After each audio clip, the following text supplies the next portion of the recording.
오늘 중요한 분, 우리 지만원 박사님이십니다. 이 정말 뼈속 깊이 애국자시고 불남전 창중 1.2로 와서 참 고국을 위해서 자유민주주의를 위해서 투쟁하시고 또 귀국하셔서는 연구를 하시고 많은 연구를 해서 방금 자유민주주의 연구도 하시고 미국 가서 학사학위도 받으시고 박사를 따시고 이래가지고 진짜 제가 옛날부터 아시는 분인데 너무 애국 그 정신이 투철하신 분입니다. 그래서 저 못된 놈들한테 당해가지고 온갖 고초도 당하고 멸시를 당했습니다. 그럼 얼마 전에 감옥 가셨다가 죄 없이 감옥 가셨다가 지금 출감한 지 며칠 안 됩니다. 그래서 지금 이 자리에 오셔서 너무너무 감사드립니다. 여러분 제가 말 안 해도 잘하실 것입니다. 우리 이제 지만원 박사님을 모셔가지고 우리가 진짜 알찬 말씀 우리가 알아야 될 것을 좀 배우게 되겠습니다. 그렇죠? 박수로 환영해 주십시오. 지만원 박사님을 모시겠습니다.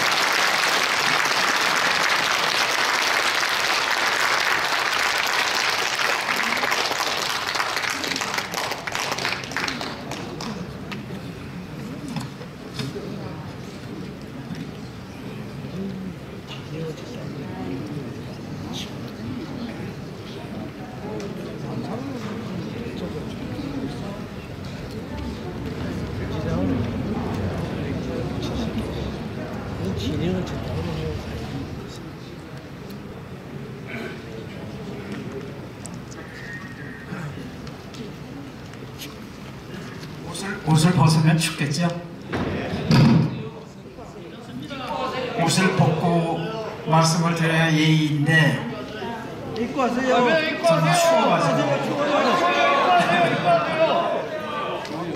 감사합니다.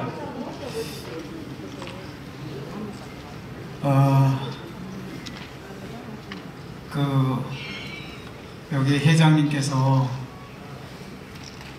제가 억울하게 감옥에 갔다고 말씀을 하셨는데 여기에 계신 여러분들 제가 정말 억울하게 감옥에 갔다고 생각을 하십니까? 예. 제가 감옥에 간 이유는 5.18을 북한군이 와서 수행을 했다. 거기에 광주에 구두닦이 양아치 이런 어린애들이 개념도 없는 사람들이 부하내동해서 일으킨 폭동이다. 이런 연구 결과를 내놨다고 해서 제가 감옥에 갔어요. 저는 2002년부터 22년 동안 5.18을 연구를 했어요.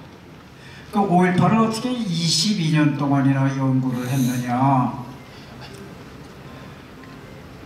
정보라고 하는 것이 22년 동안 계속 흘러나와요. 한꺼번에 흘러나오는 게 아니라 22년 동안 계속 엊그저께까지 흘러나오는 거예요. 그러니까 22년을 연구를 한 거예요. 그 22년 동안 연구해가지고 제가 5.18을 북한이 주도했다고 하는 결론을 내는 데까지 제가 발견한 증거 자료가 몇 개냐? 42개예요. 42개. 42개 증거를 가만히 놓고 보니까 이거는 도저히 해석을 해보니까 증거들을 해석을 해보니까 이건 북한군이 와서 일으키지 않으면 이런 폭동이 일어날 수가 없다 하는 결론을 낸 거예요. 그러면 명예훼손죄라고 하는 것은 우리가 글을 쓸 때, 학자가 글을 쓸 때 사실하고 그 사실에 대한 해석하고 또 두 가지를 쓰는 거예요. 사실에 대해서는 사실을 왜곡하지 않으면 죄가 안 돼. 사실 자체를 왜곡하지 않으면. 근데 그 사실을 해석하는 거는 그건 마음대로예요. 그건 언론의 자유, 표현의 자유 해석하는 거예요. 표현의 자유에 대해서 죄를 때린 거예요. 2년형을. 북한군이 왔다고 생각한다. 북한 42개 증거를 놓고 보니까 북한군이 와서 저지른 폭동이 아닐 수 없다. 이렇게 내가 판단한 거, 그 판단이 틀렸다는 거예요. 판단이 5.18의 명예를 훼손했다는 거예요. 그러니까 이 나라가 얼마나 이 재판이 엉망이에요. 대통령까지도 저렇게 했지만은 합법적으로 한 일은 하나도 없어. 합법적인 방법은 하나도 없다고. 전부 불법적인 방법에 의해서 대통령을 감금을 한 거예요. 이런 세상이에요. 그러니까 이게 빨갱이의 세상이다. 빨갱이의 세상. 그래서 지금 뭐 탄핵 무효 우리가 하지만은 우리 많은 젊은 세대들이 이제 들고 일어나고 이렇게 되는 거는 그 탄핵에 영향을 미칠 수 있어요.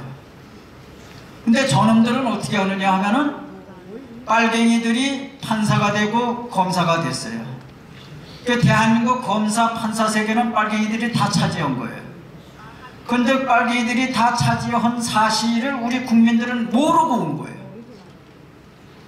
이제 아는 거예요. 이제 대통령 저렇게 돼가는 거 보고 박근혜 대통령이 억울하게 당한 걸 때까지만 해도 국민들은 몰랐어. 대한민국이 이 정도 좌경화가 돼 있는가. 이제 보니까 이게 막 가는 거예요. 막 가는 거. 마구잡이. 예. 그러면 대통령을 가두려고 하면은 합법적인 절차에 의해서 해야 될 거 아니에요. 전부 편법, 불법, 편법, 불법. 공수처장이 갖다 가뒀잖아요. 공수처장이 대통령을 갖다 가뒀어요. 그럼 공수처장은 어떤 사람이냐, 오동훈은. 그 제가 찾아보니까 이건 편법의 도사야. 편법의 도사야. 예를 들면은 자기가 법무법인을 차렸어. 근데 자기 부인을 법무법인의 운전수로 기록을 등록을 시킨 거예요. 그리고 억대의 돈을 부인의 이름으로 가져간 거예요. 또 하나, 딸한테 돈을 가라로 꽂았어. 그리고 또 딸하고 자기가 있는 땅을 딸이 사는 걸로 가라 거래를 한 거예요. 거래를 가라로 한 거예요. 그래가지고 불법적으로 증여를 한 거예요. 이런 인간이 공수처장이야. 깨끗한 척하고. 그래가지고 이번에 대통령을 이제 구속시키는데 전부 편법이야. 공수처에는 내란을 수사할 수 있는 권한이 없어. 근데 지가 나서서 온 거예요. 이게 불법 아니에요. 대통령의 내란죄를 물을 수 있는 기관은 오직 경찰 하나밖에 없어. 검찰도 아니야. 공수처도 아니야. 그럼 지가 권한도 없는데 저 짓을 한 거예요. 그리고 구속영장을 청구하는 것도 서울지법에 하게 돼 있는데 서울지법에 한 거예요. 서울지법에 어떤 판사한테 했느냐. 차은경이라고 여자 판사인데 빨갱이 판사야. 그 판사한테 토요일 그 판사가 당직을 서는데 당직 서는 판사한테 준 거예요. 뭐가 급하면 토요일날 구속을 시키냐고. 뭐가 그렇게 급한데. 그래서 이게 이 정도 하는 거 보면 여러분 내란이 뭐냐. 내란이 우리 법률 보면은 복잡해요. 뭐 전시사변 또는 이에 준하는 뭐 국가 비상사태가 발생했을 때 어쩌고 하는데 그거 귀에 잘 안 들어와. 여러 번 읽고 뭐 별거 다 생각해야 이게 이해가 되는 거예요. 그 왜 그래? 우리나라 헌법, 법률, 형법, 민법 이거 전부 해방될 때 유진호, 고려대학교 총장하던 유진호 박사가 일본법을 전부 베껴서 한 거예요. 지금 우리가 사용하고 있는 법은 전부 일본이 1945년 이전에 쓰던 일본법을 그대로 베껴놓은 거라고. 그러니까 이게 읽어봐도 말이 안 통해. 말이 어려워. 근데 그 내란 그거를 보면은 헌법상에 나타난 그 글을 읽으면은 그 의미가 잘 안 들어와. 근데 우리가 쉽게 얘기하면 내란이라고 하는 거는 반역이야, 반역. 그러니까 내란은 뭐냐면 쉽게 얘기하면은 대한민국 땅 전체를 불법으로 장악을 했어. 현재 대통령 없애버리고 지가 장악을 했어. 또 대한민국의 땅, 뭐 전라도면 전라도 땅을 자기가 점령해가지고 이거는 전라민국이야. 대한민국의 법률이 여긴 미치지 못해. 이렇게 하는 게 내란이다 그야. 제가 얘기하는 거 쉽죠? 근데 대통령 윤 대통령이 지가 대통령인데 무슨 내란을 해? 어? 그리고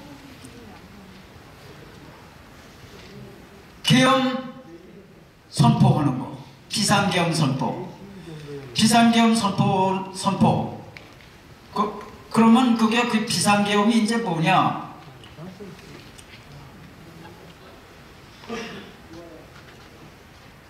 이 비상사태가 발생했을 때 또는 국가 통치 행위를 할 수 없을 때 취하는 조치다 이게요. 통치를 할 수 없을 때.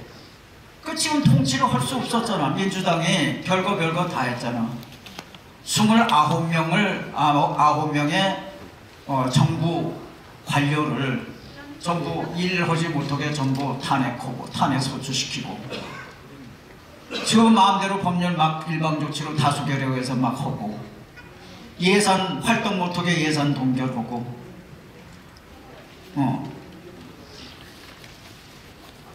이런 대통령이 대통령 노릇을 할 수 없도록 만드는 거 아니에요. 이래서 대통령이 비상계엄을 선포한 거예요. 그러면 비상계엄을 선포를 하면은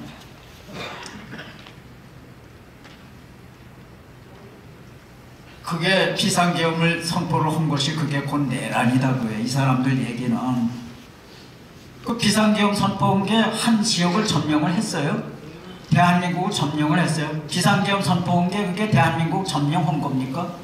대한민국의 일부를 점령한 겁니까? 아니잖아요. 비상계엄 선포한 것이 무슨 내란이냐고. 그러면은 비상계엄 선포한 것이 불법이라고 하면은 비상계엄을 선포한 자체가 불법이라고 하면 왜 대통령한테 비상계엄권이 주어져 있느냐고 헌법에. 헌법에 비상계엄 선포 권한이 부여되어 있다고 대통령한테. 그래서 대통령이 비상계엄을 선포했어. 그럼 비상계엄을 선포한 것 자체가 내란이라고 그러면은 헌법이 내란을 하라고 명시해 준 거 아니야. 여러분, 제가 어렵게 얘기했나요? 비상계엄을 선포하는 것이 내란이라고 하면은 그 비상계엄 선포권이 헌법 제77조에 있다고. 그 헌법 제77조는 대통령대로 너 내란할 권리가 있다 이렇게 얘기한 게 헌법 77조 아니에요.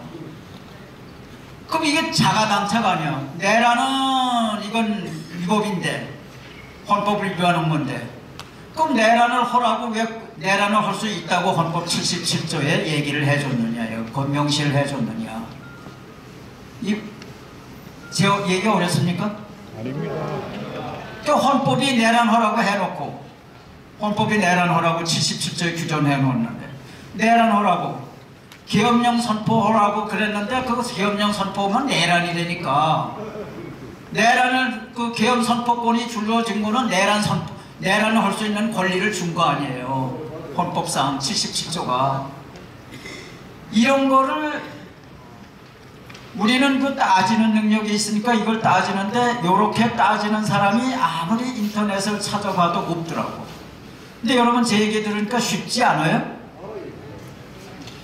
근데 저 사람들이 지금 얘기하는 게 뭐냐면 이제 판례를 찾는 거야. 판례를. 그 판례가 무슨 판례가 있느냐 하면은 1997년 4월 17일 날 대법원이 전두환을 내란 목적 살인범으로 규정하기 위해서 이제 판결문을 쓴 건데 그 판결문이 판례다 이거예요. 그럼 거기에서 뭐라고 그랬느냐 하면은 전두환이 5.18 민주화 운동을 무력으로 탄압한 것 그 자체가 내란이다. 또 전두환이 5월 17일 날 계엄령을 확대 선포한 것 그 자체가 내란이다. 그거를 지금 그 판례를 인용을 하는 거예요 지금. 그러면 그때 그 판례가 어떻게 됐느냐. 이 대한민국에서 1997년 4월 17일 날 대법원 판결문을 읽은 법조인들은 거의 없을 거예요. 그 판결에 참석한 사람들 말고는 변호사건, 뭐 판사건, 뭐 법조인들은 그 판결서를 제대로 읽은 사람이 없어요. 엄청 두꺼워요. 그러니까 저는 그거를 파고 뭐 엄청 팠어요. 이 박사학위 따는 그 자세로. 그러니까 그 어떻게 돼 있느냐. 그리고 내란 선포 권한, 계엄 선포 권한은 대통령에게만 있어요. 그러면 지금 대통령이 계엄을 그 1997년 그 판결문에 계엄을 선포하느냐 마느냐 하는 것에 대한 판단은 오로지 대통령에 있다. 대통령이 왜 있느냐? 대통령은 남들이 접하지 못하는 최고급 정보를 가지고 있기 때문에 고도의 정치 군사적인 판단을 요하는 내용이다. 계엄을 선포하느냐 안 하느냐는 고도의 정치 군사적 판단을 요하기 때문에 사법부가 끼어들어서 이래라 저래라 잘못됐다 잘됐다 할 계제가 아니다. 걔야. 성질의 것이 아니다. 그렇게 돼 있어요. 그럼 이번 것도 마찬가지야. 이번 거 계엄을 선포하느냐 마느냐 대통령이 생각해서 대통령이 선포를 했는데 너 왜 그따위로 했어? 이렇게 그거 안 해도 되는데 왜 그걸 했어? 이렇게 비난은 할 수 있어. 여론을 형성할 수가 있어. 그러나 그것을 사법 처리할 수는 없다고 얘기해요. 제 얘기 이해 가세요? 네. 비난은 할 수 있지만 그거 뭐 지금 비상계엄 선포 안 해도 될 텐데 왜 선포했어? 이렇게 비난을 할 수 있어. 그렇지만 너 그거 처벌받아야 돼. 이건 아니다고요. 그런데 그걸 하고 있는 거예요. 그리고 전두환 대통령이 그때 당시 5월 17일 1980년 5월 17일 날이에요. 5월 17일 날 비상계엄을 확대 선포한 거예요. 비상계엄을 확대 선포했다고 하는 게 무슨 뜻이냐? 그보다 몇 개월 전인 1979년 10월 26일 11.6 때 박정희 대통령께서 저격을 당하셨어. 시해를 당했어. 그 사랑하는 부하한테, 믿는 부하한테 시해를 당했어. 그날 저녁에 총리 주재로 강요회의를 해서 선포한 것이 지역계엄이야. 지역계엄. 지역계엄이 있고 전국계엄이 있어. 그 지역계엄은 뭐냐? 제주도가 포함이 안 돼. 지역계엄은. 전국계엄은 전국적이야. 제주도까지 포함돼. 그러면 지역계엄이 그때 대통령 돌아가신 날 그 다음날 새벽 4시에 지역계엄이 선포가 됐는데 그것을 1980년 5월 17일 날 전국계엄으로 했다. 제주도까지 포함시켰다. 그 얘기는 뭐냐? 제주도가 뭐가 그렇게 중요한데 그거 빼고 그거 포함시키고 안 시키고 그렇게 중요해. 그런데 전국계엄에서는 제주도를 포함을 시키는 것에 끝나지 않고 이 대통령의 계엄사령관이 뭐 장관 거치고 국무총리 거치고 그거 안 거치고 바로 대통령한테 직보를 하게 돼 있어. 이게 빠른 거야. 템포가 빠른 거예요. 이게 5.17 계엄이라. 그 5.17 계엄을 왜 했느냐? 1980년 4월 5일부터 서울대학교를 중심으로 해가지고 학생 시위가 뭐 해가지고 전국적으로 학생 시위가 일어났는데 그것이 전부 폭력 시위로 변동한 거예요.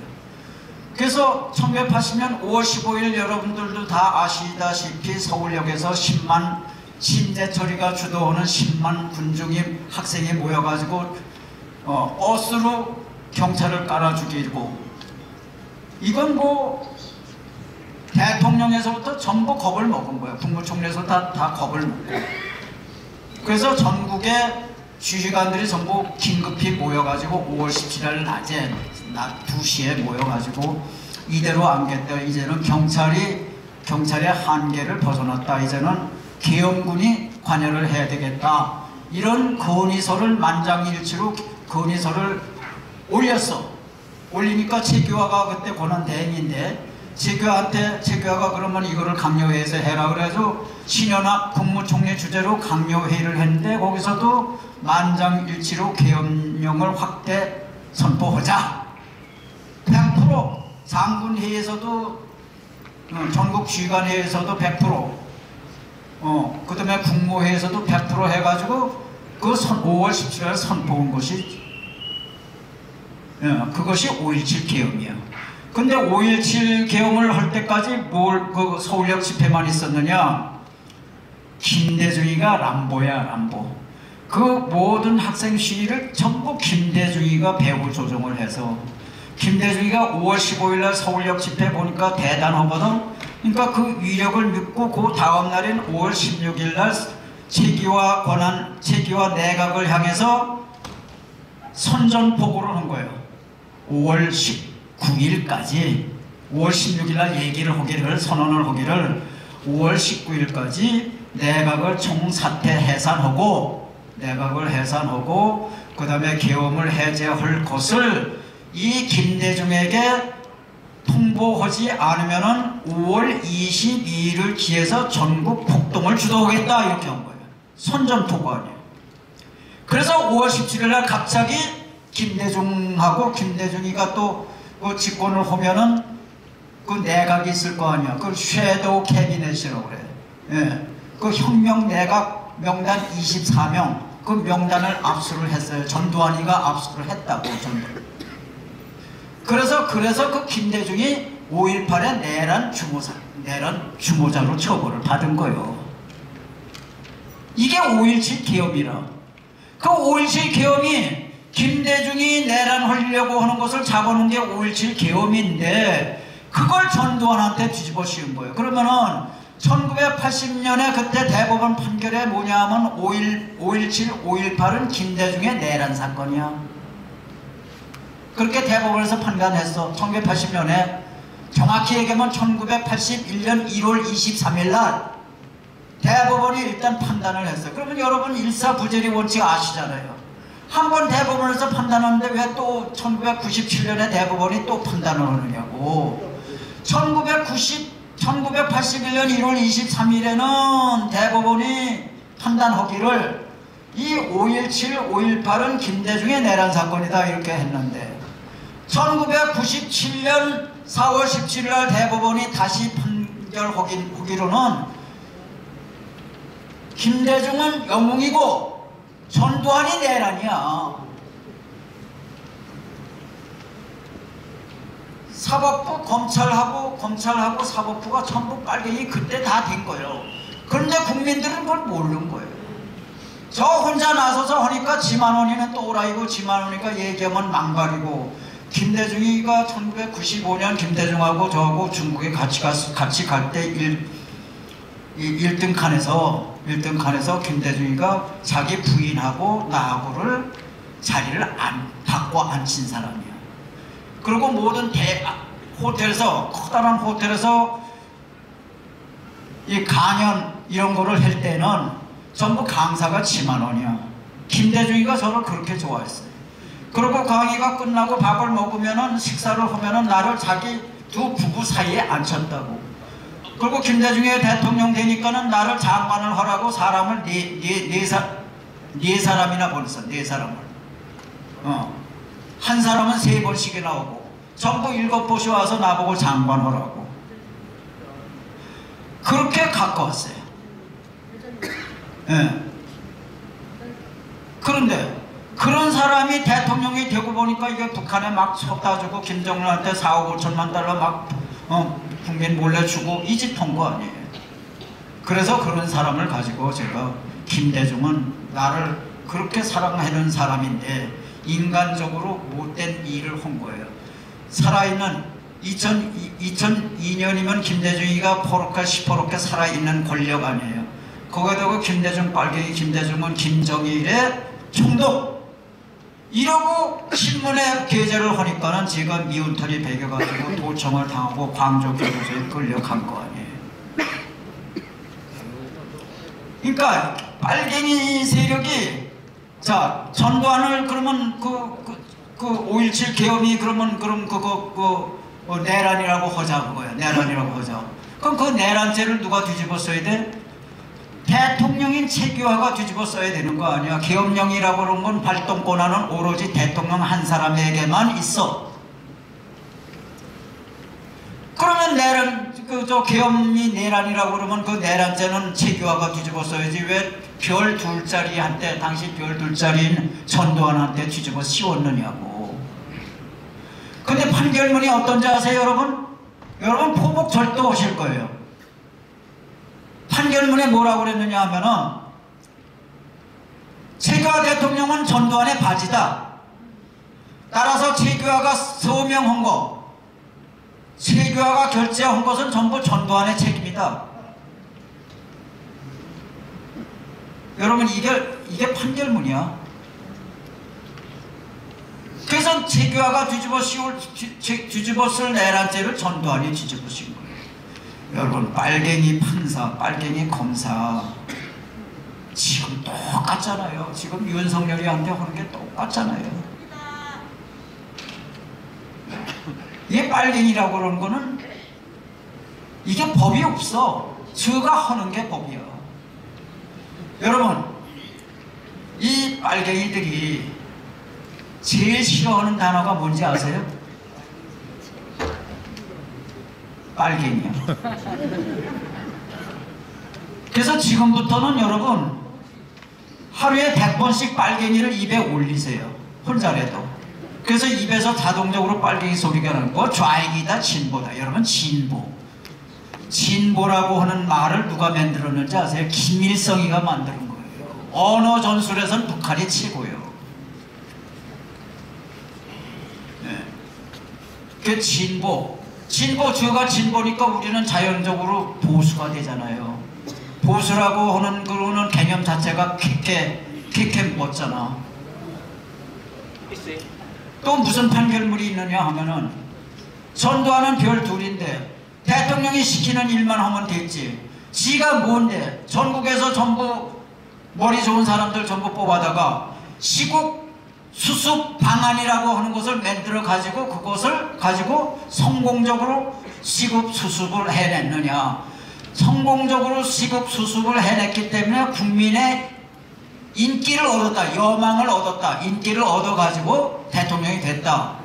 그래서 네가 계엄을 선포한 거는 그리고 시국진단을 열심히 한 거는 대통령이 시키지 않는 일을 해가지고 대통령 가까이 이런 것도 있습니다. 이런 것도 있습니다. 이렇게 해주십시오. 저렇게 해주십시오. 하는 것 자체가 그것이 내란하려는 마음을 가지고 계엄을 선포했기 때문에 계엄 선포가 내란이라는 거예요. 내란하려는 마음은 이게 관심법 아니에요.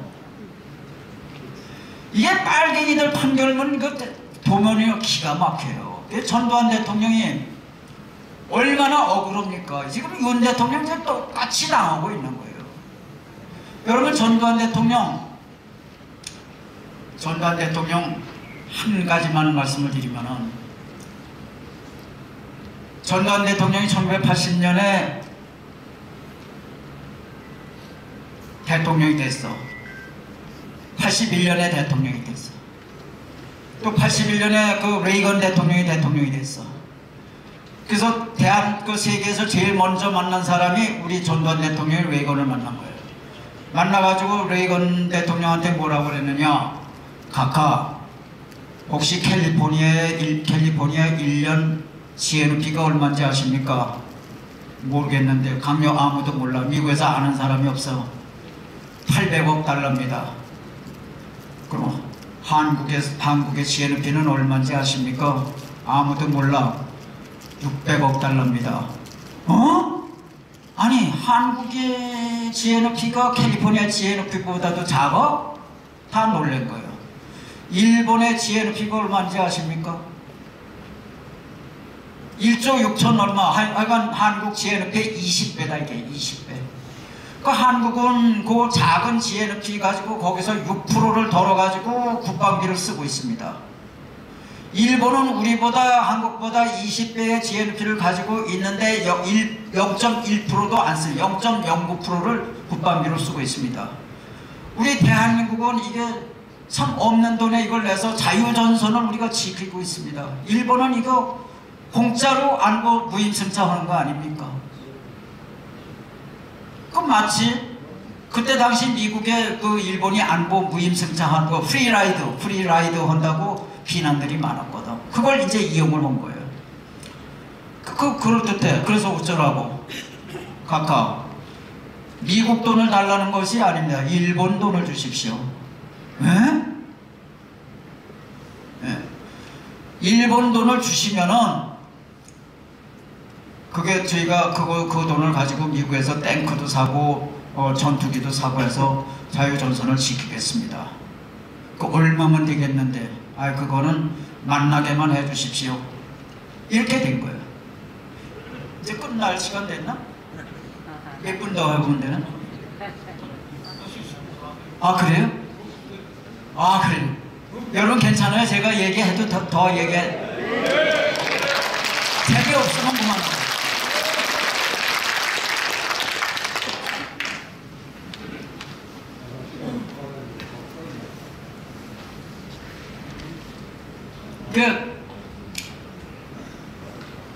이제 그렇게 하고 귀국을 해가지고 스즈키 내각이야. 일본의 스즈키 내각인데 거기다 100억 달러를 비를 보낸 거예요. 일본에서 보니까 이거 10억 달러도 아니고 100억 달러예요.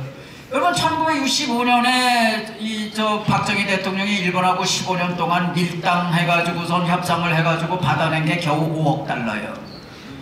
3억 달러는 그냥 빌린 거고 2억 달러는 갚는 거고 꾸는 거고 또 3억 달러는 민간 차관인데 민간 차관은 우리 기업들이 마음대로 갖다가 갚지도 않고 그래가지고 중지시키고 대통령이 중지시키고 그게 5억 달러인데 1965년에 5억 달러인데 100억 달러다. 100억 달러.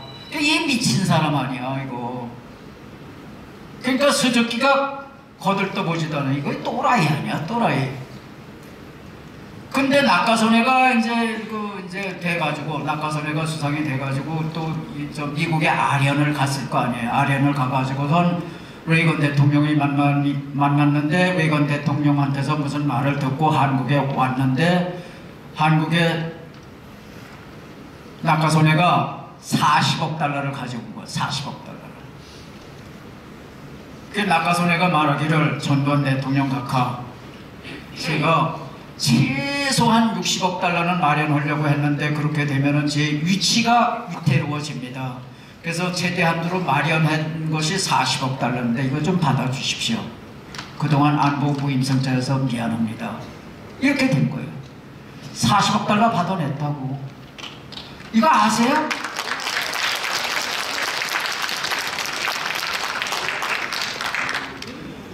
그거 가지고 여러분 그때 한강 혹시 기억하시는지 몰라. 한강이 여름에 이제 장마가 지고 그러면 물이 떠내려가고 이제 또 메마르면은 비가 안 오면은 막 냄새가 진동하고 한강이 시궁창이었다고 아시죠? 그거를 오늘날 저렇게 저 한강으로 갖고 오는 것이 40억 달러 중에서 10억 달러를 헐어서 그걸 지금의 한강을 만들어 놓은 거예요. 저게 세계에서 제일 길다란 호수라고. 길이가 제일 긴 호수라고. 이게 평균 넓이가 1km야. 1km. 54.5km야 길이가. 그 54.5km에 전부 덤프트럭이 두 대가 달릴 수 있는 지하 터널을 만들어가지고 거기다 오폐수를 전부 해서 그 정화시설을 네 군데나 해가지고 지금의 맑은 물을 만들어 놨다고. 한강을 보시면은 저 전두환을 기억하시라고요. 한강이 아름답다 그러면 전두환한테 감사를 하시라고. 그거 아는 사람 없어. 그러면 나머지 30억 달러를 가지고 여러분 그때 당시 그 대한민국이 전두환이 1980년에 박 대통령 돌아가셨을 때에 대기업들이 막 여기저기서 돈 꿔가지고 갚지 못해가지고 IMF 직전에 있었다고. 예. 그때 어떻게 88년 올림픽을 우리가 하겠다고 대드느냐. 대한민국에서 올림픽 전두환 대통령이 올림픽 한다 그럴 때 다 미쳤다고 그랬다고. 미쳤다고. 그게 속이 있어서 한 거예요. 속이 있어서. 그거 가지고 올림픽 태릉촌 만들고 올림픽 뭐 공원 만들고 올림픽 체육시설 다 만들고 그 돈으로 하고 그래도 남아가지고 한국형 원자로 개발하고 그 다음에 반도체 그 다음에 전화기 옛날에는 이거 꽂는 거 그 교환기였잖아요. 전자교환기로 전부 바꾸고 그거를 한국의 전자교환기가 한국의 네 번째로 맺는 거예요. 한국은 그 영원히 불가능하다고 그랬어요. 전두환이 기업체에서 머리 좋은 사람 뽑고 공무원 중에서 머리 좋은 사람 뽑아가지고 합숙을 시켜가면서 같이 합숙을 하면서 그 만든 거예요. 오늘날의 IT 강국을 만든 거라고.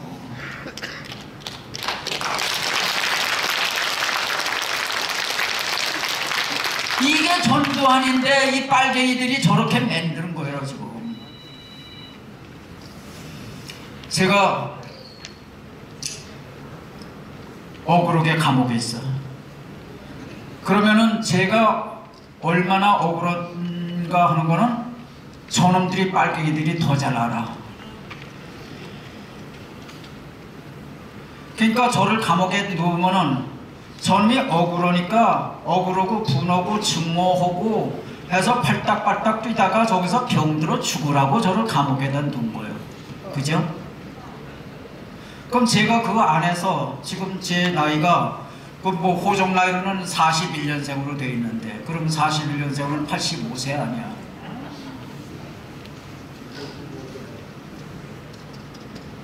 그러면 제가 갔는데 처음에는 이 환경이 바뀌니까 한 달 내에 10kg가 빠졌어. 가슴이 답답하고 숨쉬기가 어려워. 이러다가는 내가 죽겠다. 그럼 내가 죽으면은 좋아하느니 저놈들이에요. 제가 죽으면은 5.18에 맥이 끊겨.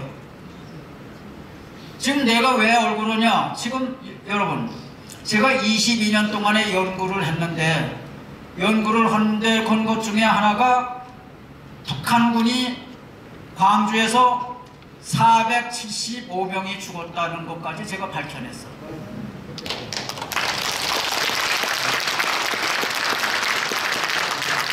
근데 작년 6월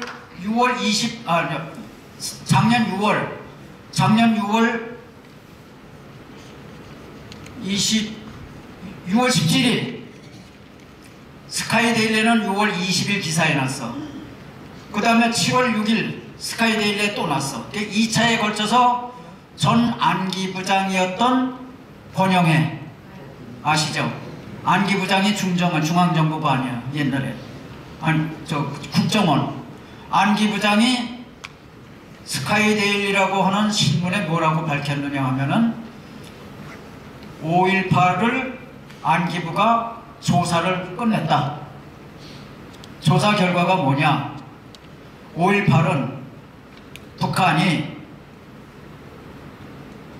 통일 목적으로 주도한 군사작전이었다.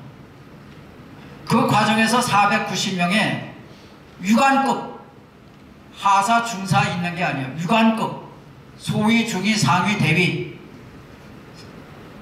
유관급이라고 하면 김신조가 소위 아니에요. 청와대 들어온 것들이 전부 소위 중위 대위야. 상위 대위. 소위 중위 상위 대위. 그 31명이라고 그랬지만 33명이 맞아요. 그럼 그런 그 살인 기계가 광주에 와서 490명이 죽었다는 거예요. 그걸 안기부장이 국정원이 발표를 한 거야. 국정원이 KCIA가 발표를 한 거예요. CIA 부장이 증언을 한 거예요. 2차에 걸쳐서 CIA 부장 혼자 한 것이 아니라 차장까지, 그 다음에 공작 요원까지, 북한에 가서 그 확인한 공작 요원까지 그 다음에 또 뭐 있어? 또 한 사람 있어. 김경재 아세요? 김경재? 김경재라고 이 순천 사람이야. 순천 사람인데 머리가 굉장히 좋아가지고 서울 법대 나오고, 김대중이가 미국 가고 일본 가서 한민통이라고 하는 그 반국가 단체를 구성해가지고 활동을 할 때, 그때 선전부장 역할을 했던 사람이 김경재야. 공보부장 하는 사람이 김경재야. 그 사람이 평민당 국회의원을 2번 했어. 그런데 2000년도에 김대중이가 남북회담 했던 거예요. 남북회담 했죠. 1979년 12월 하순에 김정일이가, 그때 북한이 전부 300만 굶어 죽을 때 아니야. 비밀 특사를 보내라. 그래서 김대중이가 보낸 사람이 김경재예요. 김경재가 북한에 가가지고 8박 9일 동안 머물렀는데, 북한에 그 김학렬이라고 하는 그 노동당 고위 간부가 김경재를 묘지로 인계를 해요. 묘지로 인솔을 한 거야. 묘지로 안내를 한 거야. 이것이 광주에 가서 죽은 사람 영웅 열사들의 묘다. 5.18은 북한이 주도한 거다. 이걸 보여준 거예요. 그 다음에 북한이 지금 아사자가 많아가지고 지금 현찰 달러가 많이 필요하다. 이 두 가지. 이 두 가지를 와서 김대중한테 보고를 해야 될 거 아니야. 김대중한테 보고하자마자, 그럼 너는 좀 물러나 있어. 박지원이 이리 와. 박지원을 시켜가서 4억 5천만 달러를 몰래 보냈는데, 국민은 영원히 모를 뻔했는데 미국이 그거를 들춰내서 가르쳐 준 게 4억 5천만 달러 아니에요. 그래서 박지원이가 감옥에 간 거예요. 그런데 왜 김대중이는 감옥에 안 가냐고. 적장에게 돈을 줬는데 왜 감옥에 안 가냐고. 그러고 뭐 직권남용? 아니, 김대중이가 한 건 직권남용 아니에요. 지금 김대중이가 어떤 노릇까지 했느냐 하면은 대한민국에 있는 결핵 백신을 싹싹 쓸어다가 북한에 주고, 보건 관계자들한테는 전부 입단속을 시켰던 인간이에요. 대기업들을 전부 닥달을 하자고 북한에 뭐 줘라, 뭐 가서 그 평양체육관에 뭐 다뤄줘라. 그 평양체육관에 왜 그 전광판, 그거 삼성이 해준 거예요. 삼성이. 그러면은 적에 대해서 그렇게 하고, 심지어는 지뢰 제거 장비를 공수 영국에서 비행기로 실어다가 그걸 북한에 갖다 준 거예요. 군사 장비를 적장에게 갖다 줬다고. 세상에 이게 어떻게 직권남용이 아니에요? 윤 대통령이 무슨 직권남용을 했느냐고. 통치행위지, 통치행위는. 아니, 금강산 사업이다, 무슨 금강산 관광 사업이다, 개성 관광 사업이다 해가지고 한 번 가면 300달러씩 쳐가지고 1년에 10사람이 가든 100사람이 가든 50만 명이 간 곳으로 해가지고 곱하기 50만 해가지고 북한에 퍼주고 이 짓인데, 그거는 그 무슨 죄예요? 직권남용죄 아닌가 그거는? 그게 전부 통치행위라는 거 아니에요. 지금 미윤 대통령이 한 거, 저놈들이 거는 건 전부 통치행위지. 그게 무슨 뭐 직권남용죄냐고. 대통령한테 무슨 직권남용죄가 성립이 되느냐고.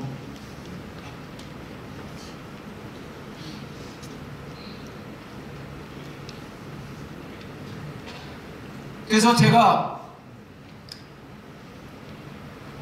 대한민국을 지금 망치는 세 개의 거악이 있어. 하나는 5.18, 하나는 민주당, 하나는 선거관리위원회.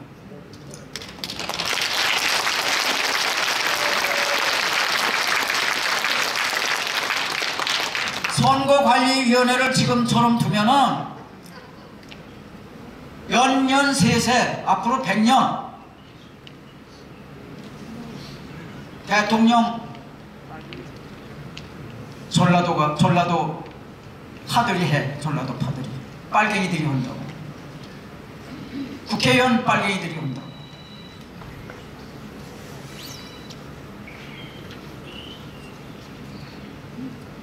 그러면 선거관리위원회를 저거를 깨부수지 않으면은 아무것도 안 돼. 그 선거관리위원회를 깨버리는 방법은 지금 만일에 지난번 계엄 때 선거관리위원회 그 서버를 카피해서 갖고 나왔대. 제가 알기로는 갖고 나왔는데 그 포렌식을 미 8군에서 했대. 그것이 공개되는 거는 시간 문제라고 그래요. 현재까지는. 그것만 깨지는 날에는 모든 것이 윤 대통령이 한 모든 것이 정당화돼.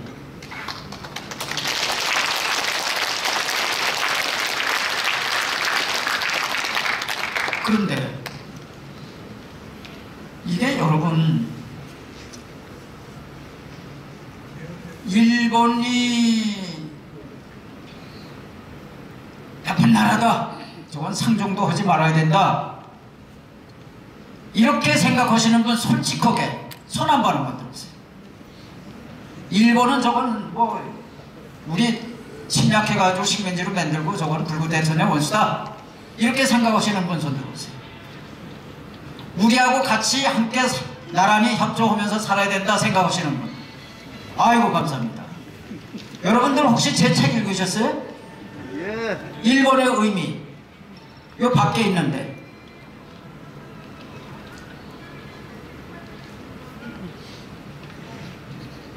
일본이 웃으면요 대한민국의 산업의 시발점이 어디냐? 포항제철이야. 포항제철 100% 기술 지원, 자재, 건설, 감리 모든 거 전부 일본이 온 거예요.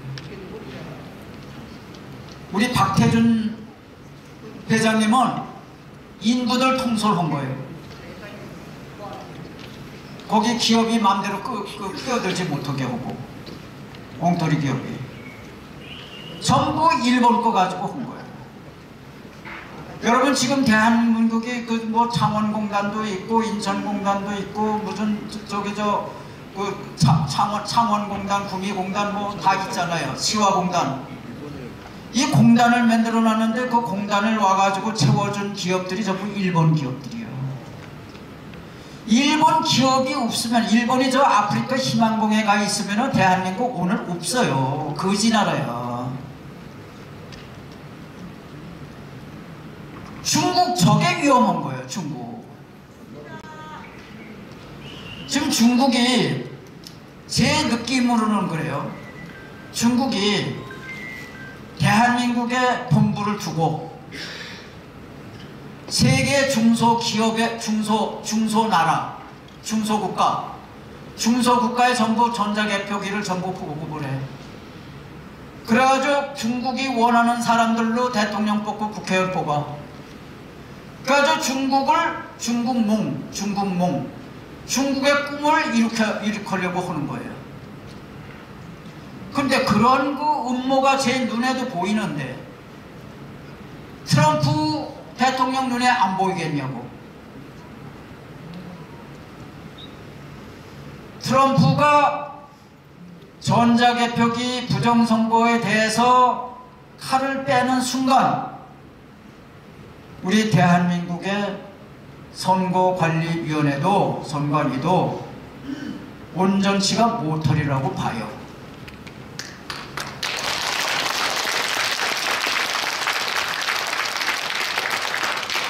그래서 선관위를 깨부수려면 빨갱이를 공격해야 돼. 빨갱이를 공격하려고 하면은 사납게나 빨갱이 소리가 대한민국에 방방곡곡에 빨갱이 해야 빨갱이들이 숨을 멈추고 다니는 거예요. 빨갱이들이 활개를 치면 안 돼. 그래서 빨갱이들이 제일 싫어하는 알레르기 반응을 일으키는 게 빨갱이니까 우리가 빨갱이 소리를 대한민국의 빨갱이 소리를 크게 내서 대한민국을 진동하게 하자고요. 빨갱이! 빨갱이! 빨갱이! 빨갱이! 이렇게 하시라고요. 그 이제 제가 아까 그 감옥에서 왜 어떻게 해서 저 살아남았느냐. 제가 이 인도를 걷다가 어떤 엉뚱한 사람이 술에 취해가지고 와가지고 자기가 부상을 당해서 일생불구가 됐어. 그러면 그놈 자기를 와서 덮친 그 차량 운전수 그 사람 죽일놈 살릴놈 하고 그놈을 원망을 해보세요. 그 사람 얼마 못 살아서 얼마 못 살아요. 그렇겠죠. 원망하고 증오하고 하는 마음이 마음에 있으면은 얼마 못 살아요. 그래서 저는 저를 여기다가 눈, 검사, 판사 얼굴이 다 보여. 다 보이지만은 제가 그걸 잊으려고 나를 위한 위로곡이라고 하는 책을 쓰기 시작했어요. 그게 지금 다듬고 있기 때문에 그거는 발간이 안 됐는데 그거를 쓰면서 틈틈이 책을 그 책 말고도 4권을 더 썼어. 근데 그 중에 4권 중에서 한 권은 2권은 지금 대기하고 있고 발간 대기하고 있고 3개는 썼는데 그 책이 저 뒤에 있어. 하나는 다큐 소설 전두환을 저거 읽으면요, 저거 읽으면은 현대사가 그냥 보여, 눈에 보여. 530 몇 쪽인가 538쪽인가 되는데 제가 그걸 다시 봐도 저건 신내림으로 썼지 인간이 쓴 게 아닌 것 같아. 정말. 그게 왜 나를 위한 위로곡을 쓰면서 나를 위한 위로곡이라고 하면은 제가 어렸을 때부터 지금까지 있었던 모든 이런 사건들을 전부 소환을 해서 그걸 하나하나 음미를 해. 이것도 운명이다. 이것도 운명이다. 이건 참 멋있었어. 넌 참 좋은 일을 했어. 이렇게 그 숨겨져 있는 감옥에 있지 않으면은 제가 그걸 생각해낼 수 없는 것들을 고요함 속에서 제가 그걸 찾아내서 돌틈에 숨어있는 자아, 꼭꼭 숨어있는 자아를 발견해가지고 그래서 너는 참 이 세상 살아오면서 너는 뭐 근사하게 살았어. 이거는 이래서 근사하고 이래서 근사하고 하는 책을 쓰면서 틈틈이 쓴 책이 3권이다 그래요. 네.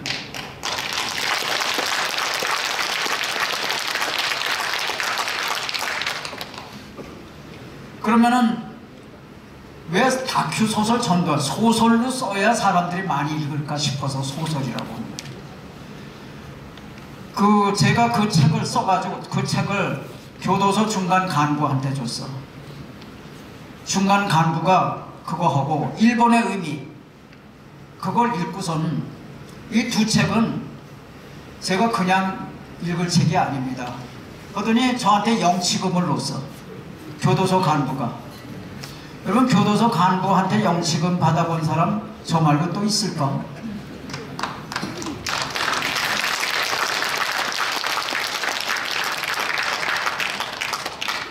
근데 그 전두환 다큐소설 전두환은 왜 썼느냐? 서울의 봄이 뭐 1000만 돌파해가지고 이거 완전히 이건 그 붐을 탔어요. 그래서 그거에 엄청 화가 난 거예요. 그러면 서울의 봄, 그게 서울의 봄인데 내용을 보니까 12.12야. 그죠? 그 서울의 봄이라고 하는 거고 12.12하고 같은 거냐? 전혀 차원이 다른 거예요. 12.12는 언제 일어났느냐? 1979년 12월 12일이요. 그럼 서울의 봄은 뭐냐?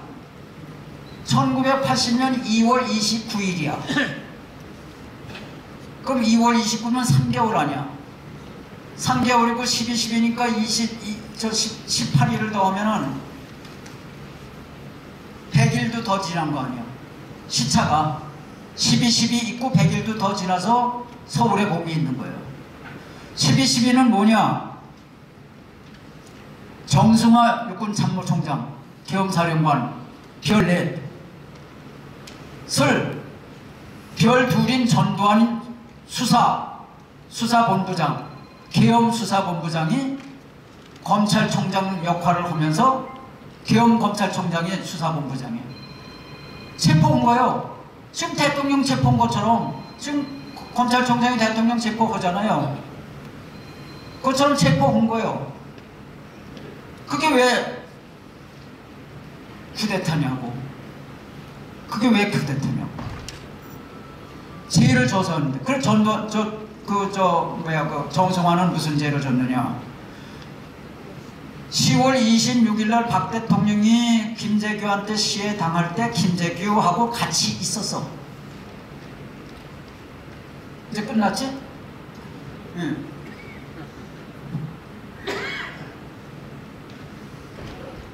같이 있었으면서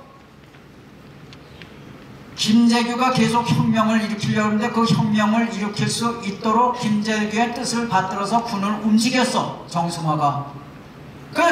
그렇지 않으면은, 그거를 잡지 않으면은 정승화하고 김재규가 한 짝이 돼가지고 혁명을 했다 이거예요. 그럼 그 사람들한테 약점이 있기 때문에 그 사람 약점을 감추기 위해서 독재를 하겠어요, 안 하겠어요? 독재를 할 거라고. 그거 잡아놓은 거예요. 잡아놓은 게 12.12요. 그러면 그 서울에 보면 뭐냐? 빨갱이들이 대박 맞은 날이야. 빨갱이들이 행제한 날이라고. 2월 29일, 80년 2월 29일이. 뭐냐? 최기화가 권한대행이, 그때 대통령이, 이 사람이 참 나쁜 사람이야. 양다리 걸친 사람이야. 양다리 걸친 사람. 요 눈치 보고, 요 눈치 보고, 권력이 누구한테 갈까? 요런 인간이 최기화예요. 그 최규하가 박정희 대통령이 잡아놨던 빨갱이, 김대중이, 지학순 주교, 문익환 목사, 뭐 이런 사람들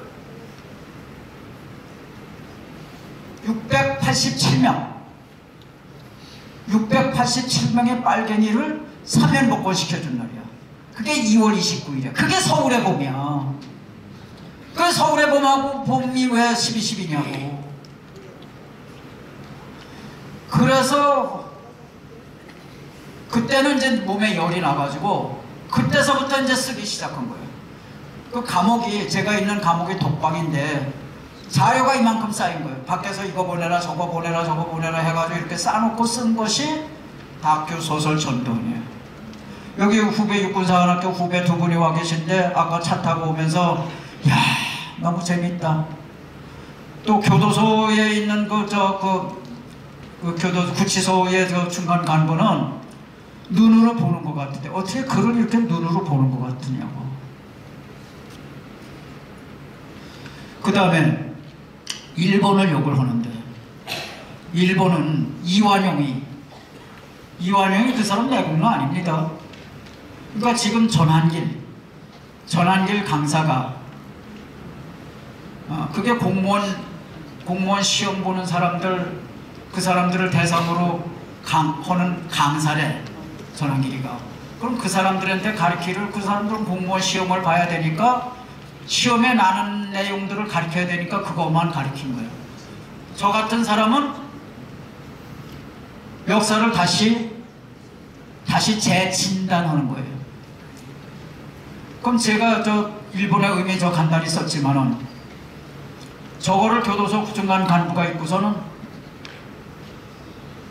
머리에서 지각 변동이 일어났대.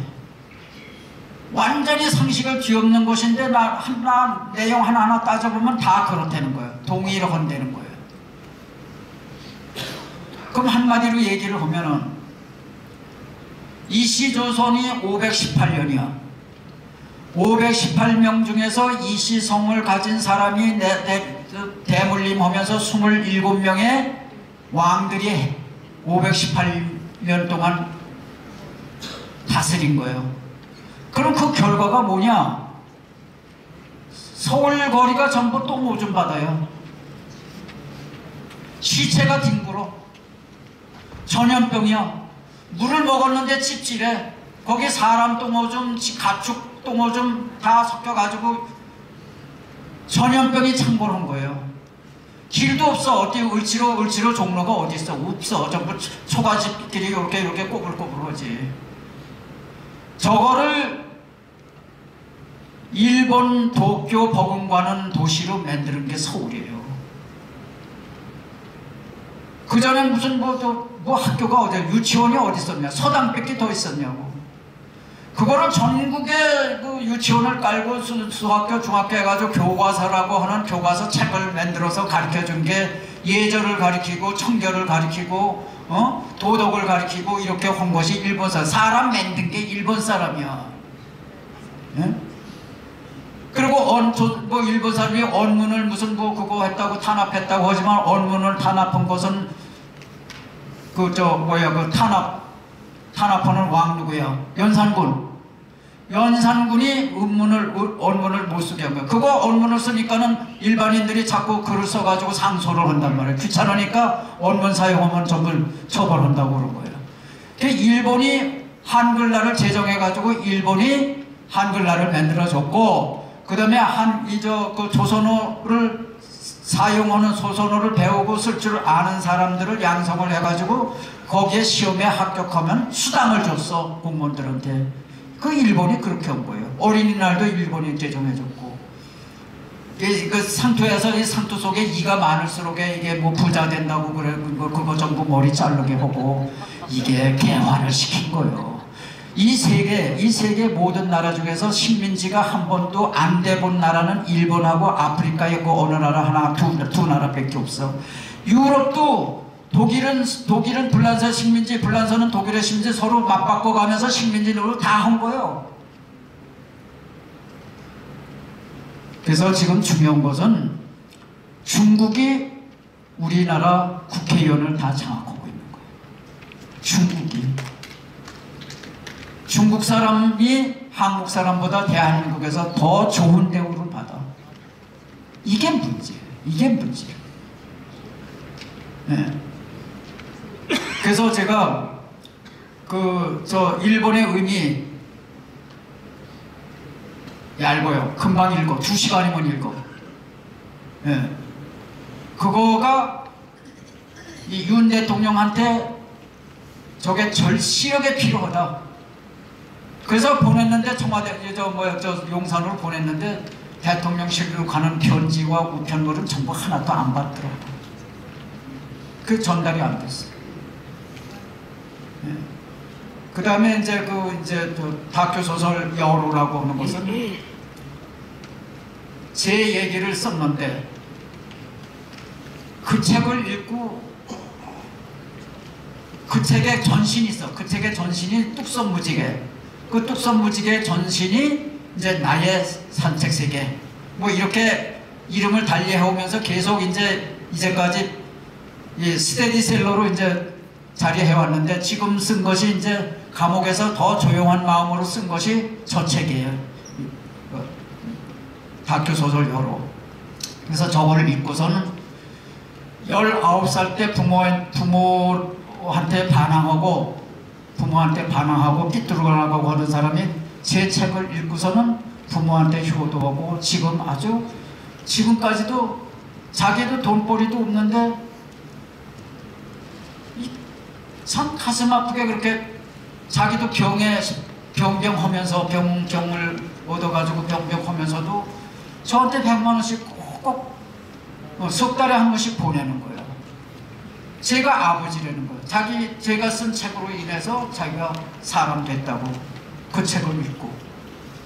그래서 그 조용한 가운데서 제가 거기 컴퓨터도 없잖아. 볼펜 가지고 오니까 여기 뿌독살이 이렇게 올라와 있어요. 이렇게 해서 그걸 쓰니까, 그렇게 해서 시간을 보내니까 시간이 빨리 가는 거예요. 그래서 하루하루는 빨리 가는데 2년은 좀 길더라고요. 예. 그래서 제가 나오는 날 많은 어떤 후배들은 새벽 5시에 제가 새벽 5시에 나오는데 그 5시에 와가지고 땅에다가 절을 하고 그래서 그 후배들이 물을 안 먹고 있네. 끝내야지 이제 끝낼게.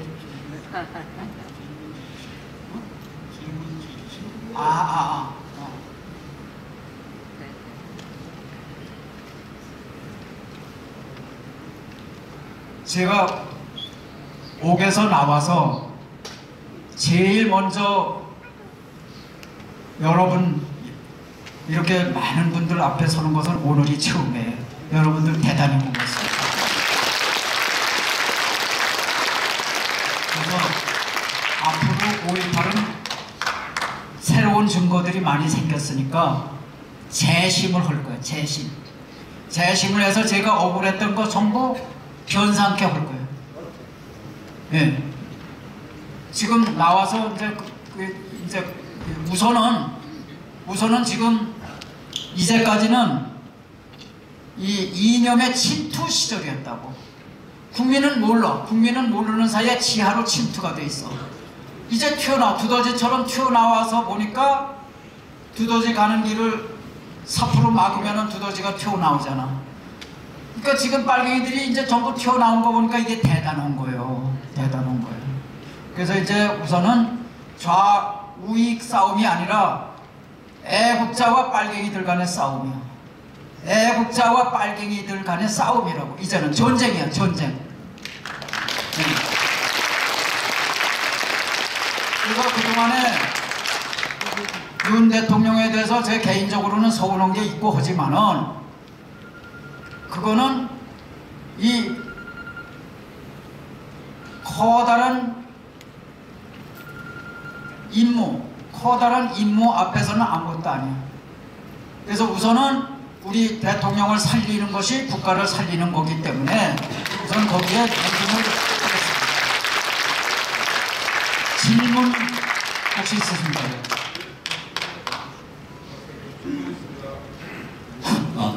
질문 받겠습니다. 질문자 계세요? 예.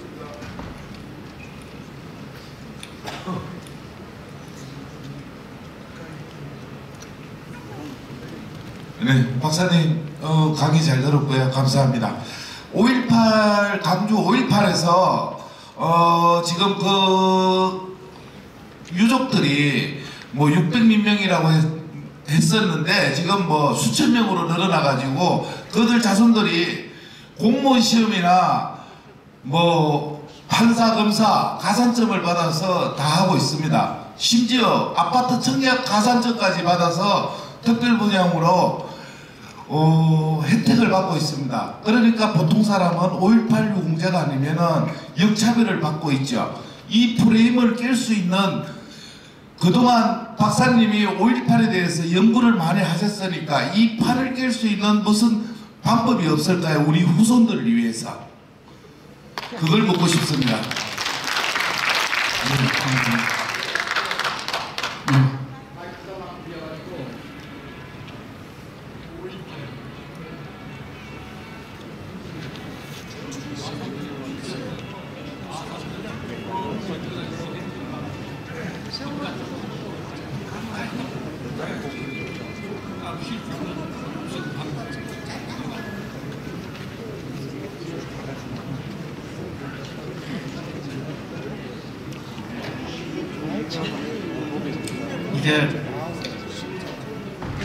이게 대한민국이 얼마나 이게 개판이면은 아니 북한이 와서 전쟁 목적으로 일으킨 게릴라 전쟁을 놓고 자기들이 이룩한 업적이라고 국민들을 속여가지고 국민들로부터 세금을 뜯어내가지고 자기네들 호의호식하고 요새는 뭐 유공자로 인정되면 몇 억씩 받는데 일시금으로 국가에 충성한 사람 그렇게 6.25 전쟁에 나가고 월남전에 하고 뭐 충성한 사람들 일시금 못 받아요. 이 사람들은 일시급이 몇 억이야. 그 다음에 연금이 몇백만 원씩이고, 그 다음에 10% 가산점 돼가지고 경찰이고 무슨 뭐 이 사법부에 법원이나 검찰이나 무슨 이런데 경찰이나 이런데 가면요, 저 유공자 그 가산점 받아가지고 전라도 사람들 다 와 있어요. 전라도 사람들 판이야. 네. 그래서 이게 전라도의 대사기야. 대국민 사기극이래요. 세계에서 이런 나라가 어디 있어요?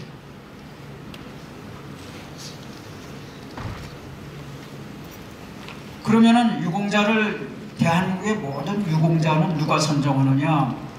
대통령이 선정해요. 대통령이 직접 하는 것이 아니라 부장을 통해서 선정을 하냐. 보훈부에서 이제 선정을 하는데, 5.18 유공자는 누가 선정을 하느냐? 광주시장이 선정을 해요. 그 광주시장이 선정하면은 누구도 손 못 대.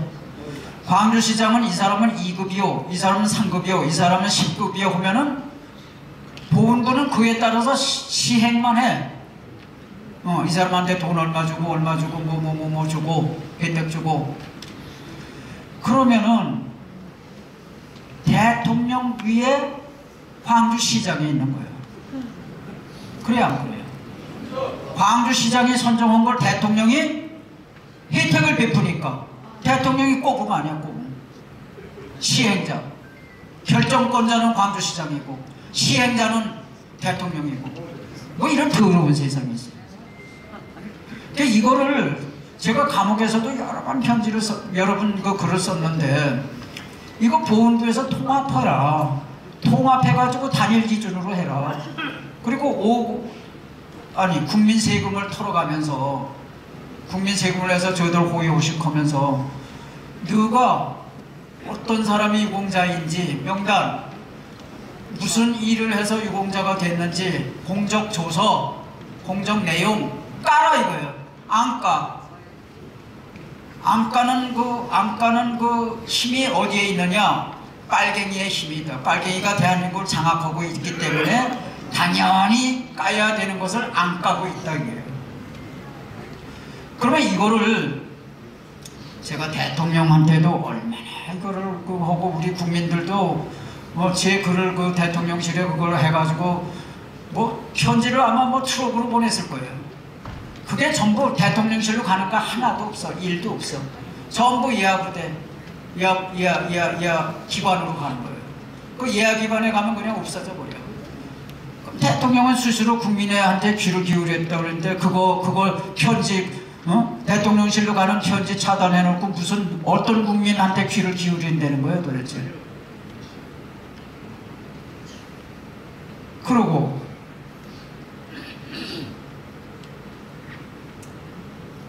제복 입은 유공자는 대우를 한다. 제가 제복 입은 유공자, 육군사관학교 나오고 월남전에 소위대 가가지고 훈장 타고 고엽제 걸리고, 그 유공자가 두 개라고. 전상유공자하고 공적 전공 유공하고, 그 두 개 유공자를 두 개를 하고. 그러니까 우리 교종 역사상에 한 개인을 위해서 교종 당국이 법무부에 가서 이 지만호는, 이 사람은 연영도 고령이고 유공자도 두 개고, 그 다음에 이 재질도 신념에 관한 재질이고, 이 사람 좀 조기에 내보내주세요. 두 번이나 가서 브리핑한 역사는 저밖에 없대. 그런데도 노노 한 거예요. 그런 거 생각하면 서운하다 그래요. 서운하다. 그러면은 지금 본질로 들어가서 그거를, 그럼 판사들도 전부 빨갱이로 지금 깔려 있고, 유공자가 까지지가 않는 거예요. 까지지가 않는 거예요. 응? 그래서 그걸 하려고 그러면은, 여러분 지금만 하더라도 2002년도에 제가 광주에 끌려갈 때만 하더라도, 광주 감옥에 끌려갈 때만 하더라도 5.18을 북한군이 일으킨 폭동이다 하는 말을 하는 사람은 치만원 한 사람밖에 없었어요. 근데 지금은 아마 제가 볼 때는 60, 70%는 아마 그렇게 알걸? 네. 그러면은 저한테 회원들이 많이 계신데 그 회원들한테 제가 호예지도 발간해서 보내드리고 찌라시도 발간해서 보내드리고 이런 수천, 손바닥만 수천도 발간해서 보내드리면은 전국에 계신 분들이 그걸 이웃에 뿌리는 거예요. 커피 자기 돈으로 커피 사주고 자기 돈으로 밥 사주면서 이렇게 한 사람 한 사람 이렇게 했고, 그 다음에 2013년에는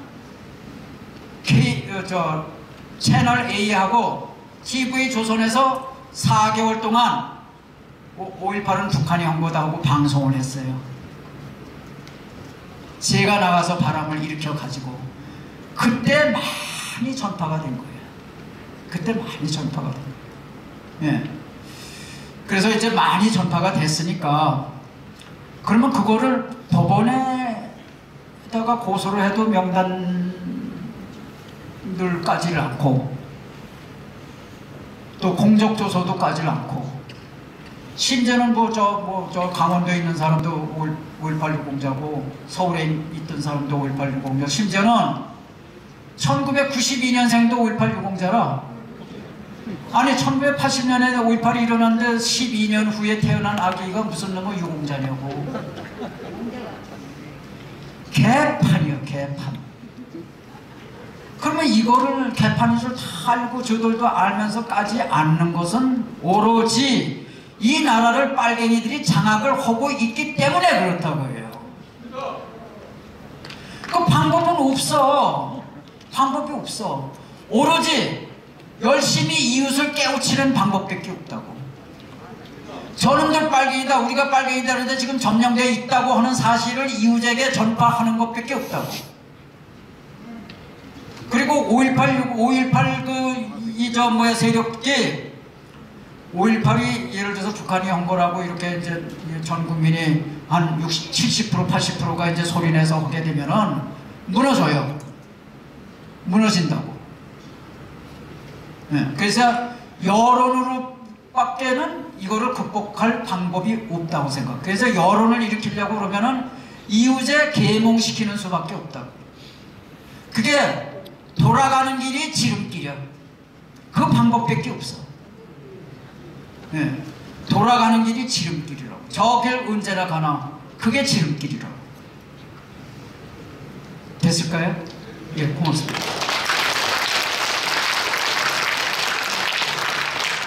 네, 우리 질문에 답을 잘해주셨죠? 예, 조목조목 잘 이렇게 알려주셨습니다. 사실 그렇습니다. 예. 지금 그리고 또 누구 질문 있습니까? 예, 이제 질문 한 번만 받겠습니다. 시간 관계상. 예.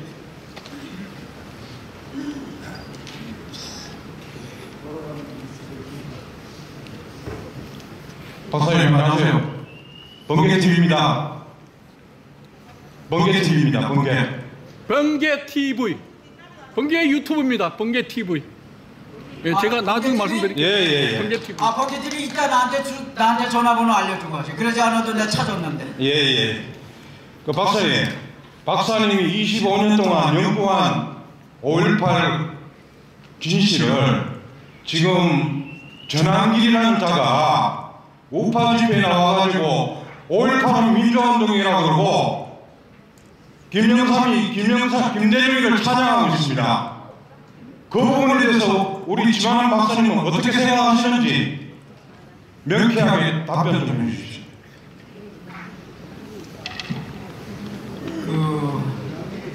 전한길 선생이 이렇게 그 혜성처럼 나타나가지고 20대, 30대들한테 이렇게 전파한 것이 헌법재판소가 전부 훌륭한 사람들로만 구성이 된 줄로 알았는데 이제 보니까 누구도 빨갱이고 누구도 빨갱이고 누구는 이러해서 빨갱이다 하는 것을 이제 밝히면서 그것이 아마 전한길 선생이 한 것에 거의 한 90% 정도는 될 거래요. 그게 그죠? 그 주장이. 근데 전한길 선생님 그 전에 이제 그 한 강의를 보니까 뭐 5.18에 북한군 600명이 왔다 한군 또라이다, 이건 미친 사람이다, 뭐 하고서는 아주 열변을 토하는 그 영상을 누가 올렸더라고요. 그래서 이제 제가 그냥 나타나죠. 이 시대에, 이 어려운 때에 나타나서 젊은 사람들을 이렇게 애국지명으로 끌어들이는 것만 하더라도 고마운 거다. 그렇게 생각을 하고, 잘 모르는 것에 대해서는 차차 그 사람에게 좀 일깨워주는 것이 좋겠다.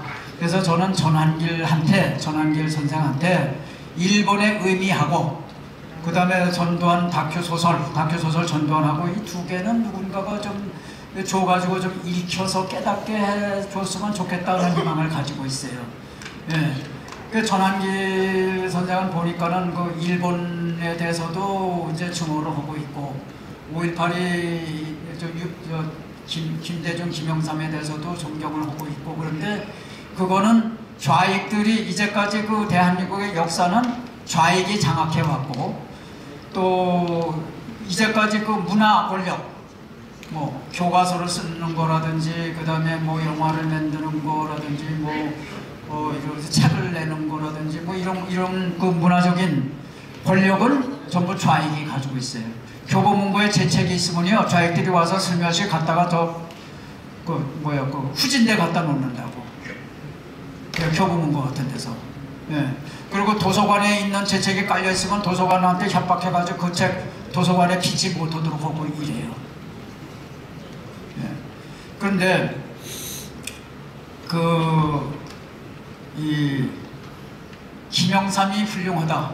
김영삼이 뭐 5.18의 진실을 뒤집었다. 이거 아닙니까? 그죠? 그렇죠? 근데 김영삼이 그 뒤집은 얘기를 할게요. 1995년 10월 19일 날, 95년 10월 19일 날 박계동 의원이 노태우 비자금 4천억을 깠어. 까니까 김대중이 북경에 있다가 10월 19일인데 10월 27일 김대중하고 저하고 북경에서 북경 그 조어대라고 하는 영빈관에서 아침 삼시세끼를 먹고 하는데, 저는 항상 김대중 맞은편에서 말동무가 돼줬다고. 인동호는 저쪽 끝에 가 있고 김상현 의원이 그래도 옆 테이블에 있었어. 그때에 김대중이가 아무하고도 의논하지 않고, 김대중 머리가 좋으니까, 난 노태우로부터 20억 받았는데 그랬어요. 기억나세요?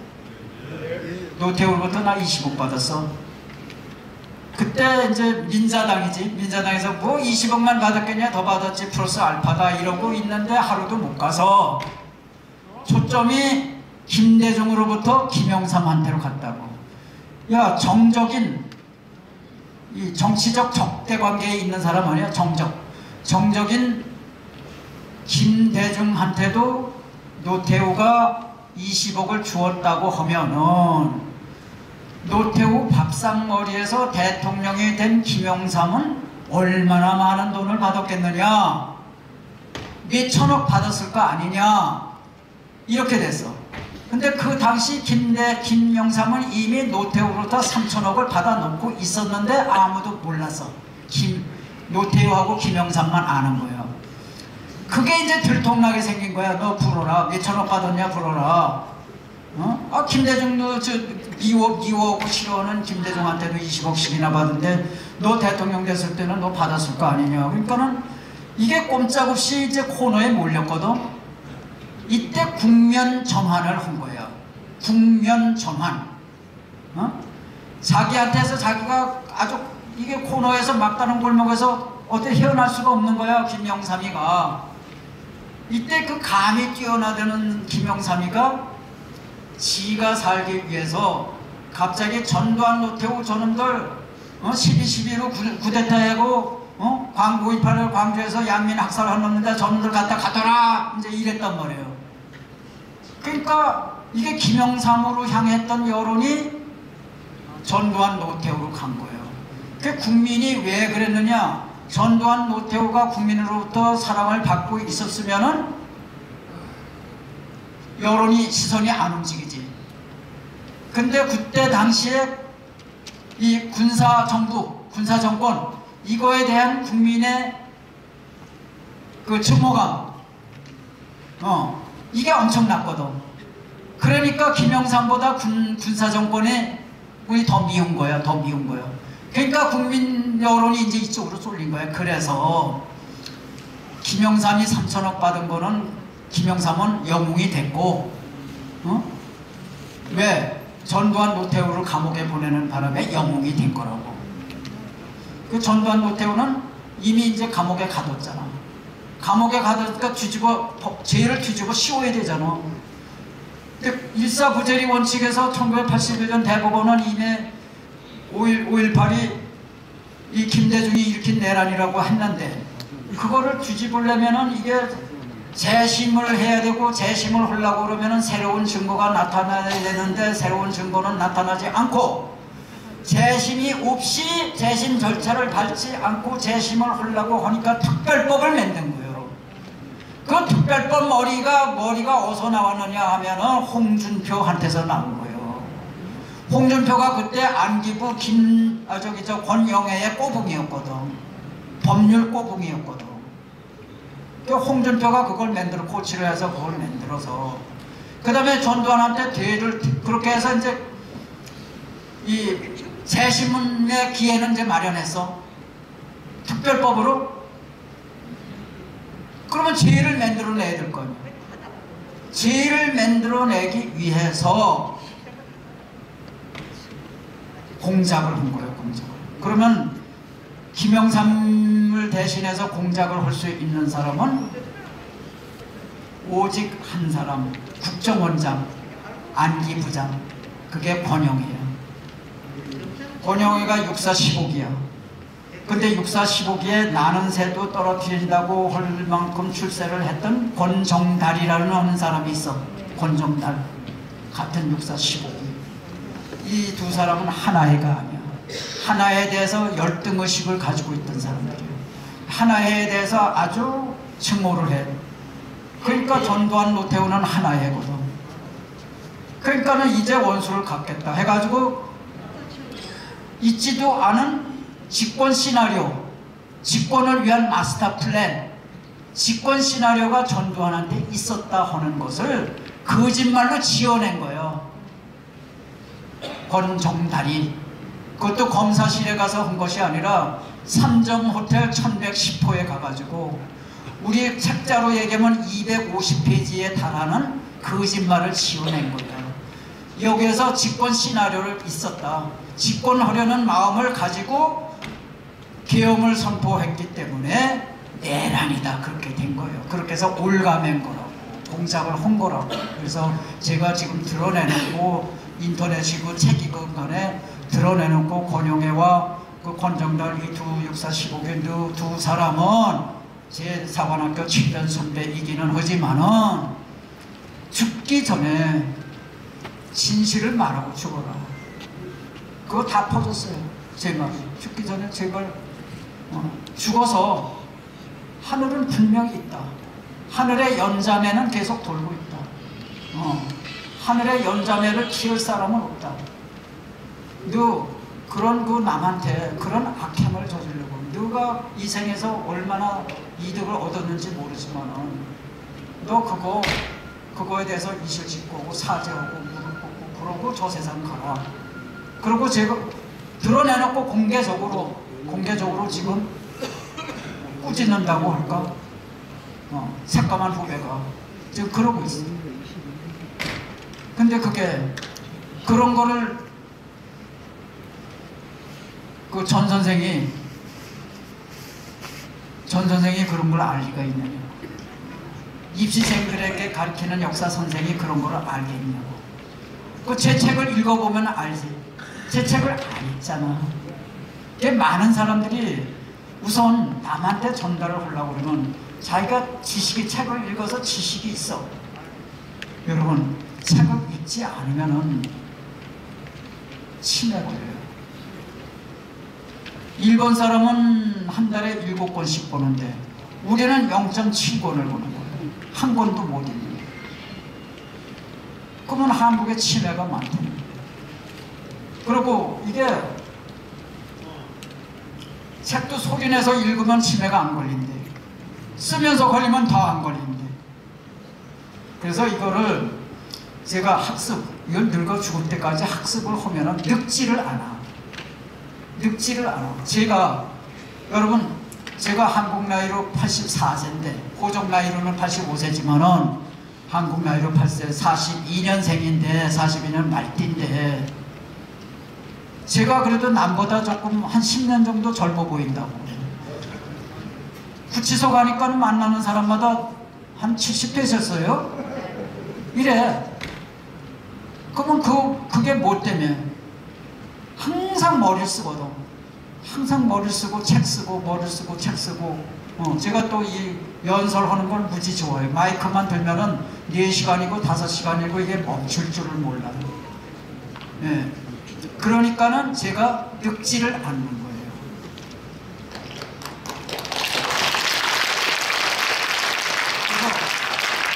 그래서 남들보다 앞서 가려고 하면은 제가 늘 후진들한테 얘기하는 거 있어요. 남들보다 앞서 가려면 조각난 시간을 이어서라. 제가 책을 한 권 가지고 그 전에 운전하고 다닐 때 신호등마다 쓰잖아요. 신호등마다 읽잖아요. 한 달이면 책 한 권 다 읽어. 그게 조각난 시간을 이어쓰는 방법이에요. 그게. 그리고 항상 남보다 앞서려고 하면은 자극을 스스로 만들어야 돼. 훌륭한 사람을 만나든지 훌륭한 책을 읽든지.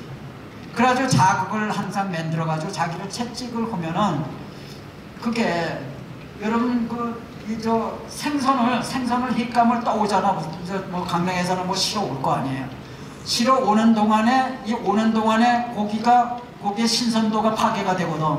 근데 거기다가 상어 새끼 한 마리를 집어넣으면은 그 상어 피우려고 막 요동을 치잖아. 그 오면은 고기가 싱싱하대. 그 여러분 스스로도 항상 자극을 만들어 가지고 여러분들이 노력을 하고 책을 읽고 학습을 할 수 있도록 이게 만날 자고 그러면요 금방 늙어버려요. 그리고 금방 치매 걸려요. 치매 안 걸리면은 남들한테 전도를 하려면 자기가 읽은 게 있어야 돼요. 읽은 게. 읽고 쓴 게 있어야 돼요.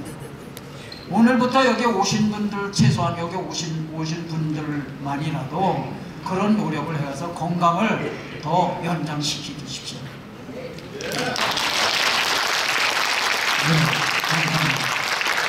오늘 너무 귀하신 말씀, 중요한 말씀을 참 조목조목 잘해주신 우리 지만원 박사님 너무 고맙죠? 네, 감사합니다. 감사합니다. 그리고 여기 이 자리에 정말로 지금까지도 정말 화장실도 안 가시고 지금 지키고 계신 여러분들 정말 고맙습니다. 감사합니다. 네, 이제 남은 시간은 제가 우리 박사님께 이제 드릴 말씀 하나가 있고, 그 다음에 이제 막간 시간으로 우리 애국노조의 애국노래 곧 들으시고, 그 다음에 중요한 말씀 우리 봉천사의 기정스님께서 중요한 말씀을 드릴 겁니다. 그거 들으시고 이제 제가 이제 잠깐 소개드리는 광고 말씀 들으시고 그래 이제 마치는 시간으로 하겠습니다. 끝까지 지켜주시길 부탁드립니다. 예.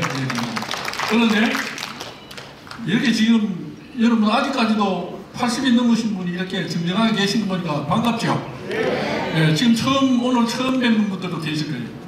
그래서 천국에 계시는 우리 자유민주주의 국민 여러분들이나 또 여기 계신 여러분들이 우리가 바라는 마음이 있어요. 저도 그렇고. 그게 뭐냐?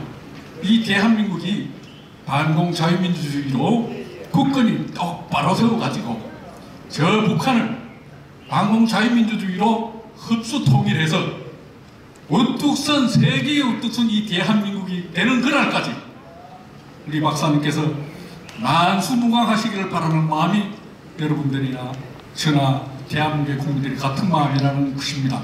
그래서 박사님께 그렇게 만수무강하죠. 그날이 빨리 오기를 기다리는 의미에서 큰 박수를 부탁드립니다.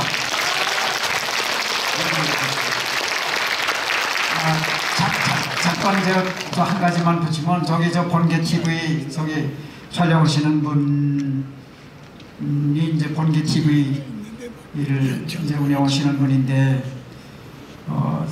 저 개인 지만원을 위해서 작곡 작사를 하고 그다음에 그 노래를 사이킴이라는 그 또 아주 목소리 좋은 가수가 노래를 하고 그것이 이제 인터넷에 떠드는데 한 개인으로서 그러한